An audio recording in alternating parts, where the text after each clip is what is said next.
Gulf breaking ന്യൂസിലേക്ക് സ്വാഗതം. പ്രവാസ ലോകത്തെ വിവിധ വാർത്തകൾക്കായി ഈ ചാനൽ സബ്സ്ക്രൈബ് ചെയ്യൂ. ഡ്യൂട്ടിക്കിടെ സന്ധ്യാനമസ്കാരം നിർവഹിച്ചതിന് സഹകരണ സംഘത്തിലെ ക്യാഷ്യറെ സെക്യൂരിറ്റി ഉദ്യോഗസ്ഥൻ മർദ്ദിക്കുകയും ഭീഷണിപ്പെടുത്തുകയും ചെയ്ത സംഭവത്തിൽ അന്വേഷണം ആരംഭിച്ചു. 33-കാരനായ പ്രവാസി യുവാവാണ് മർദ്ദനത്തിനിരയായത്. സംഭവത്തെക്കുറിച്ച് യുവാവ് ഷാമിയ പോലീസ് സ്റ്റേഷനിൽ പരാതി നൽകിയതിനെ തുടർന്നാണ് അന്വേഷണം ആരംഭിച്ചത്. 2 ദിവസം മുമ്പായിരുന്നു കേസിനാസ്പദമായ സംഭവം. വൈകിട്ട് 5:05 മഗ്‌രിബ് നമസ്കാരം അഥവാ സന്ധ്യാപ്രാർത്ഥന നടത്തുന്നതിനിടയിലാണ് സംഘർഷമുണ്ടായതെന്ന് സഹകരണ സംഘത്തിലെ ക്യാഷ്യറായി ജോലി ചെയ്യുന്ന പ്രവാസി യുവാവ് പോലീസിന് നൽകിയ പരാതിയിൽ പറയുന്നു. താൻ പ്രാർത്ഥിക്കുന്നത് കണ്ട് സുരക്ഷാ ഉദ്യോഗസ്ഥൻ അക്രമാസക്തനാവുകയും തന്നെ ശാരീരികമായി ആക്രമിക്കുകയും ഉപദ്രവിക്കുമെന്ന് ഭീഷണിപ്പെടുത്തുകയും ചെയ്തു എന്നും അദ്ദേഹം റിപ്പോർട്ട് ചെയ്തു. അബുദാബിയിൽ താമസിക്കുന്ന പ്രവാസികൾ മരണപ്പെട്ടാൽ അവരുടെ എല്ലാ മരണാനന്തര ചെലവുകളും ഇനി മുതൽ സൗജന്യമായി ലഭിക്കും. മരണവുമായി ബന്ധപ്പെട്ട ഇടപാടുകളിൽ ഉൾപ്പെട്ടിരിക്കുന്ന എല്ലാ ഫീസുകളും ഭരണകൂടത്തിന് കീഴിലുള്ള സനദുക്കും പദ്ധതിയിൽ ലഭിക്കും. അഥവാ മരണ സർട്ടിഫിക്കറ്റ് നൽകുന്നത് മുതൽ ആംബുലൻസ് ഗതാഗതം, എംബാമിംഗ്, മൃതദേഹം സ്വദേശത്തേക്ക് കൊണ്ടുപോകുന്നത് വരെയുള്ള നടപടിക്രമങ്ങളുടെ ചെലവുകളാണ് പദ്ധതിയിൽ ഉൾപ്പെടുത്തി അധികൃതർ വഹിക്കുക. കുടുംബാംഗങ്ങളിൽ ഒരാൾ മരണപ്പെട്ടാൽ അതുമായി ബന്ധപ്പെട്ട നടപടിക്രമങ്ങളുടെ കാര്യത്തിൽ ബന്ധുക്കളെ സഹായിക്കുന്നതിനും പദ്ധതിയിൽ സംവിധാനമുണ്ട്.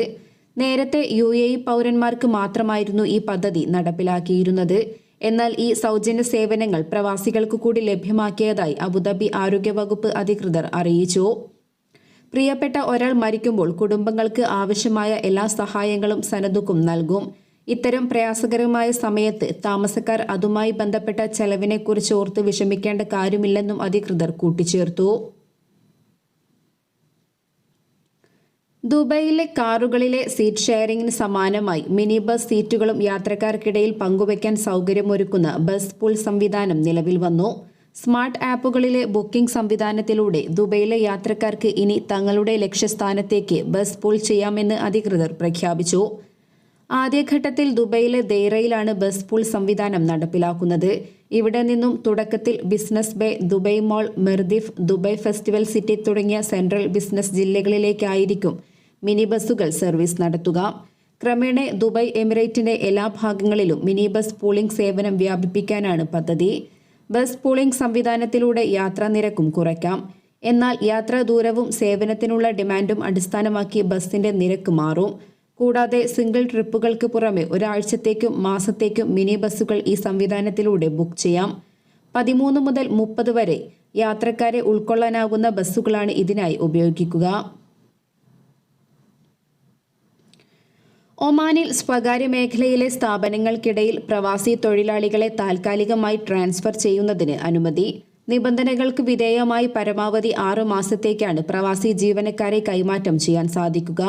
റോയൽ ഡിഗ്രി 53/2023 ആർട്ടിക്കിൾ 1 പ്രകാരം പുറപ്പെടുവിച്ച തൊഴിൽ നിയമത്തിന്റെ അടിസ്ഥാനത്തിൽ ജീവനക്കാരുടെ കൈമാറ്റം നിയന്ത്രിക്കുന്നത് സംബന്ധിച്ച് തൊഴിൽ മന്ത്രാലയമാണ് ഇതുമായി ബന്ധപ്പെട്ട 730/2024 നമ്പർ തീരുമാനം പുറപ്പെടുവിച്ചത്. സ്വകാര്യ മേഖലയിലെ സ്ഥാപനങ്ങൾ താൽക്കാലികമായി നടപ്പിലാക്കുന്ന ഈ തൊഴിലാളി കൈമാറ്റം ചില വ്യവസ്ഥകൾക്ക് വിധേയമായിരിക്കുമെന്നും തൊഴിൽ മന്ത്രാലയം അറിയിച്ചു.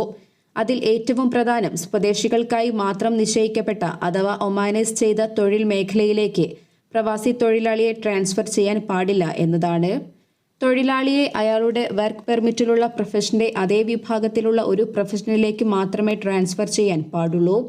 കൂടാതെ കൈമാറ്റത്തിനു മുമ്പുള്ള അയാളുടെ പ്രൊഫഷന്റെ സ്വഭാവവുമായി പൊരുത്തപ്പെടുന്ന രീതിയിലുള്ള തൊഴിലിലേക്ക് മാത്രമേ ട്രാൻസ്ഫർ ചെയ്യാവൂ എന്നും പുതിയ നിയമം അനുശാസിക്കുന്നു.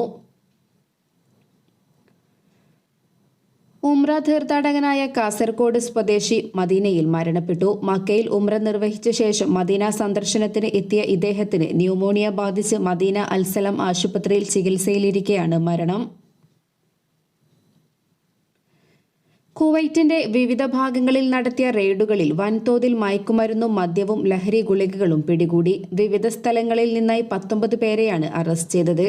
15 കിലോഗ്രാം മയക്കുമരുന്ന്, 10,000 സൈക്കോട്രോപിക് ഗുളികകൾ, 30 കുപ്പി ലഹരി പാനീയങ്ങൾ, വെടിക്കോപ്പുകളോട് കൂടിയ 4 ലൈസൻസില്ലാത്ത തോക്കുകൾ എന്നിവ റെയ്ഡുകളിൽ പിടിച്ചെടുത്തതായി ആഭ്യന്തര മന്ത്രാലയം അറിയിച്ചു. രാജ്യത്തിന്റെ വിവിധ ഭാഗങ്ങളിൽ വിവിധ സുരക്ഷാ അന്വേഷണ ഏജൻസികൾ സംയുക്തമായി നടത്തിയ ഓപ്പറേഷനുകൾക്കിടയിലാണ് ഇത്രയും സാധനങ്ങൾ പിടികൂടിയത്. വിവിധ രാജ്യക്കാരായ 19 പേരിൽ നിന്നാണ് ഇവ പിടിച്ചെടുത്തതെന്നും ഇവരെല്ലാം പോലീസ് അറസ്റ്റ് ചെയ്തതായും ആഭ്യന്തര മന്ത്രാലയം വ്യക്തമാക്കി. ക്രിമിനൽ സെക്യൂരിറ്റി സെക്ടറിന് കീഴിലുള്ള മയക്കുമരുന്ന് വിരുദ്ധ പൊതുവകുപ്പിന്റെ നേതൃത്വത്തിലാണ് ലഹരി വസ്തുക്കൾക്കും മയക്കുമരുന്നുകൾക്കും എതിരെയായ സുരക്ഷാ ക്യാമ്പയിൻ സംഘടിപ്പിച്ചതെന്ന് public relations and security media അറിയിച്ചു. രാജ്യത്ത് മയക്കുമരുന്ന് വിതരണം തടയുന്നതിനായി മയക്കുമരുന്ന് കടത്തുകാരെയും ഡീലർമാരെയും ലക്ഷ്യമിട്ടാണ് അധികൃതർ പരിശോധനകൾ നടത്തുന്നത്. ദുബായ് മെട്രോ കൂടുതൽ പ്രദേശങ്ങളിലേക്ക് സർവീസ് വ്യാപിപ്പിക്കുന്നു. മെട്രോയുടെ പുതിയ ബ്ലൂ ലൈൻ പാത 2029 സെപ്റ്റംബർ 9 മുതൽ പ്രവർത്തനം ആരംഭിക്കുമെന്ന് RTA വ്യാഴാഴ്ച അറിയിക്കുകയുണ്ടായി. 30 കിലോമീറ്റർ പദ്ധതി 14 സ്റ്റേഷനുകളിലൂടെ എമിറേറ്റിലെ പ്രധാന പ്രദേശങ്ങളെ തന്ത്രപരമായി ബന്ധിപ്പിക്കും. പദ്ധതിയുടെ പ്രവർത്തനങ്ങൾ 2025 ഏപ്രിലിലാണ് ആരംഭിക്കുക. വിവിധ ഘട്ടങ്ങളിലായാണ് നിർമ്മാണം പൂർത്തിയാക്കുന്നത്. ഗ്രീൻ ലൈനിലെ ക്രീക്ക് സ്റ്റേഷൻ, റെഡ് ലൈനിലെ centre point station, Dubai international city station 1, Dubai Greek harbour തുടങ്ങി പ്രധാന ഇന്റർചേഞ്ച് പോയിന്റുകൾ ഉൾപ്പെടെ 14 സ്റ്റേഷനുകളാണ് ബ്ലൂ ലൈനിൽ ഒരുക്കുക. നഗരത്തിന്റെ ഗതാഗത ശൃംഖലയുടെ നിലവിലുള്ള വികസനത്തിലെ സുപ്രധാന ഘടകമായി ഇത് മാറും. ബ്ലൂ ലൈൻ ദുബായ് ഇന്റർനാഷണൽ എയർപോർട്ടും Mirdif Al Warqa International City 1, 2, Dubai Silicon Oasis, Academic City, Ras Al Khor Industrial Area, Dubai Creek Harbour, Dubai Festival എന്നീ 9 പ്രധാന മേഖലകളും തമ്മിൽ നേരിട്ട് കണക്ഷൻ നൽകും. ദുബായ് മെട്രോയുടെ ചുവപ്പ്, പച്ച ലൈനുകൾ തമ്മിലുള്ള പ്രധാന സംയോജന പോയിന്റായി പുതിയ പാത മാറും.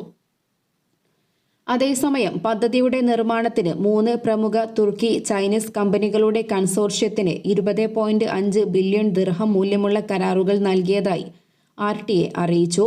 ആഗോള ടെൻഡറിൽ മത്സരിച്ച 15 കമ്പനികളിൽ നിന്നാണ് തുർക്കിയിലെ മാപ്പ, ലിമാക്, ചൈനയിലെ CRRC എന്നീ 3 കമ്പനികളുടെ കൺസോർഷ്യത്തെ തെരഞ്ഞെടുത്തത്.